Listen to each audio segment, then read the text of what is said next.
A night out turns into an emergency room visit for a Lakeland family. That's because a 2-year-old boy wound up getting a glass of sangria at a local restaurant instead of juice. New at 11, our Rebecca Medina is live in Lakeland tonight with more on the mix-up. Rebecca? Good evening, Jameson. The mother that we spoke to tonight said her child wasn't seriously injured, but he did suffer some trauma, and she believes Olive Garden needs to answer for that. What's that one?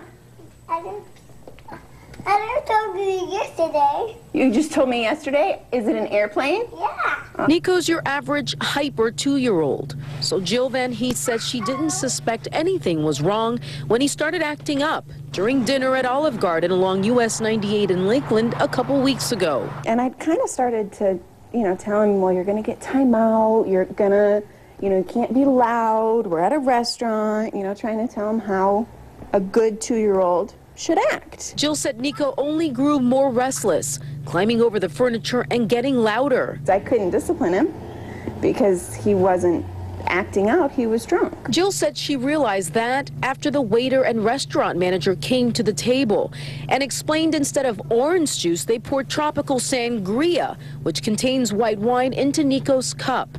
She rushed Nico to the ER where he was checked out, but she says he was traumatized after being poked and prodded. It took him a while to get a blood draw from him. It took him a while to get an IV in. And this pregnant mom says she was horrified at having to explain how her toddler ingested alcohol. She decided to tell her story after she heard about the Michigan toddler who was served alcohol at an Applebee's restaurant. And as a restaurant owner herself, she said there's just no excuse for what happened at Olive Garden. How disorganized can your bar be that you serve something with alcohol to a child in a cup with a lid, nonetheless, and not recognize it for half an hour?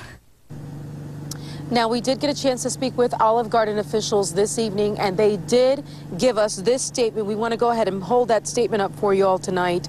It says this was an extremely regrettable accident caused by the failure of an employee to follow our strict operating procedures. We take this situation very seriously, and we are especially grateful that the child involved was not seriously harmed. We have absolutely no tolerance for failure to follow our operating procedures. Olive Garden officials told me the employee who was responsible for that was in fact let go. As for Jill Van Hees, she has hired an attorney. Reporting live in Lakeland this evening, Rebecca Medina,